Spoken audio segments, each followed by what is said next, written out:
On the morning of December 17, 1903, history was made off the sands of Kitty Hawk, North Carolina. For the first time in history, man had achieved controlled flight of a heavier-than-air machine. The Wright brothers had achieved what all their predecessors had only dreamed of: flight. While many of their contemporaries had focused on very complicated designs, the Wrights chose a straightforward design as a means of accomplishing flight. Controlling the aircraft was a key area most designers took for granted.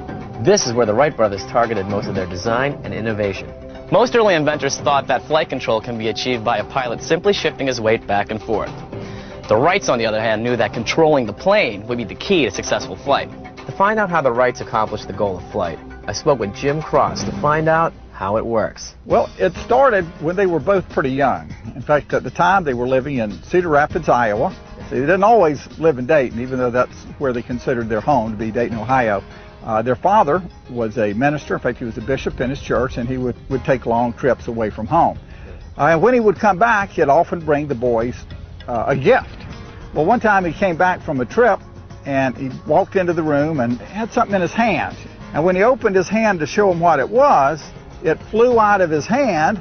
Now, what he had brought him was a little helicopter, I guess is what you'd call it today. But at that point, Orville was only 7 years old at the time. Wilbur was 11. That seed of flight was planted, and it never left them. They really just started sort of as enthusiasts and hobbyists. But when they got started on it, they knew before they did anything, they were going to have to learn everything they could on it. In 1896, they decided that they were going to get involved and take an active part in trying to solve this problem of flight. Now, they were in their 20s at the time, young men, owned a bicycle shop, the Wright Cycle Company, right there in Dayton. But what really propelled them was the death of Otto Lilienthal. Now, he was a great German glider pilot. He had made thousands of glider flights. When the Wrights heard of this, they took a look at this and they said, you know, how is this possible? How could he possibly have something go so wrong that it could cause an accident that he could lose his life in? And at that moment, they decided that they wanted to maybe get involved to see if they could figure this out. At first, they didn't have this idea of they're going to go out and invent an airplane. Their initial idea was simply to study the problem, to learn everything about it they could, and what their hope was to be able to come up with possibly some little tidbit of information that they could add to this body of knowledge that man was accumulating. And then they figured someday somebody's going to put it together and figure this out. The Wright brothers recognized early on that the pilot would have a very limited range of motion in which he could shift his weight. They realized that a pilot would become fatigued quickly if he was constantly adjusting his weight to control the craft. They understood that movable surfaces would be the only way a plane could be controlled. Wilbur Wright came up with the solution quite by accident. As he was talking with a customer in the bicycle shop, he was fidgeting with a small cardboard box. As he twisted the box back and forth in his fingers, he realized the same principle could be used on an aircraft's wings. This idea came to be known as wing warping, allowing the control they've been looking for. They tested the idea on a kite glider and were pleased to see how well it worked. With this discovery, the brothers were well on their way to solving the mystery of flight. The Wright Cycle Company right there in Dayton was really a key. A bicycle at the time, late 1800s, was cutting-edge technology. Now, a bicycle is an unstable piece of machinery. If you just get on it and sit there, you're going to fall off. Now, even if you start riding it, if you want to turn, you can't simply turn that handlebar. But if you lean a little into that turn and then turn the handlebar a little, you're making the turn. Same thing with an airplane, they figured. So control was the key. That's what they were going for. In the fall of 1900, the brothers tested their first glider design on the Windy Dunes here at Kitty Hawk, North Carolina. Although the test flights were somewhat successful, the aircraft needed more design modifications. For the next 3 years, the brothers would leave Dayton for a few months out of the year to test their new designs at Kitty Hawk. In the late summer of 1902, the brothers finally had a glider that worked well. But that was a turning point for the Wrights. At that point, they were no longer hobbyists. They were no longer enthusiasts. They were now true scientists and engineers. They had entered a whole new realm. All that was left to do was find an adequate engine and propeller system, and they felt that they would soon be flying. Unfortunately, automobile engines of the time were not up to their exacting standards. So in typical Wright fashion, they hired their friend Charles Taylor to make an engine especially suited for their needs. The engine weighed 180 pounds, and it gave them 12 horsepower. That's 50% more than they needed. So they had that engine. Now that was a 4-cylinder, gasoline-powered, water-cooled engine. I mean, it worked great. With the engine problem solved, they looked to the propeller. For years, the Wright brothers assumed that the propeller would be the easiest problem to solve on the aircraft.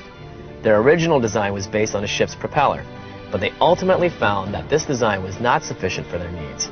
The Wrights were the first ones to figure out that a propeller for an aircraft truly needs to be a rotary wing, something that can create lift.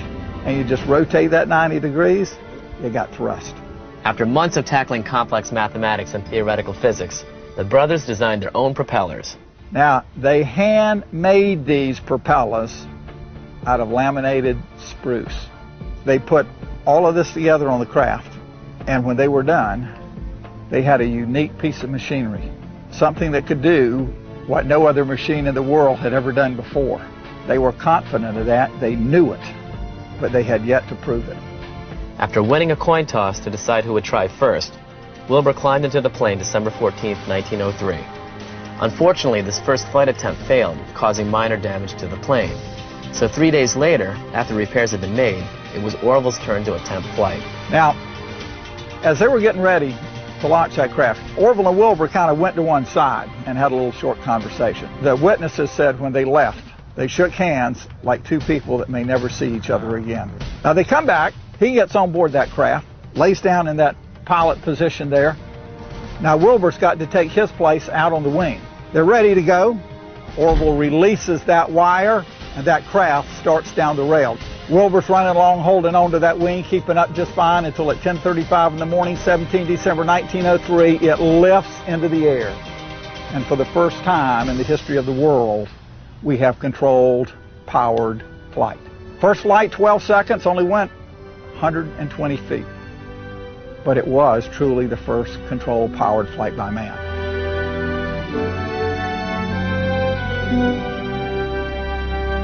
Now they made 3 more flights that day, total of 4 flights, and they alternated. Wilbur made the 4th and the longest flight. The 3rd flight was only 200 feet, but the 4th flight was 852 feet in 59 seconds. That really proved it to the world that they had really done it. What have we seen since then? I mean, we got a space station in orbit right now. I mean, we put a man on the moon. We have literally come from Wilbur's footprints in the sand right here to Neil Armstrong's footprints on the moon. Now, when Neil Armstrong landed on the moon, he had with him, had it tucked inside a spacesuit, he had a small patch of cloth from that original Wright Brothers 1903 powered flyer. And I can think of no finer tribute to the Wrights than that. That's all from the Wright Memorial. I'm out of here. Oh, but before I go, did you know that Orville Wright was not only the first person to fly, but he was also involved in the first fatal aircraft accident? The first person killed in an airplane accident was Lieutenant Thomas E. Selfridge. On September 17, 1908, airplane inventor Orville Wright took Lieutenant Selfridge up on a demonstration flight for the U.S. Army. During the flight, one of the propellers separated, causing Wright to lose control. The plane fell 75 feet to the ground, killing Lieutenant Selfridge, while Orville Wright suffered a broken leg and pelvis.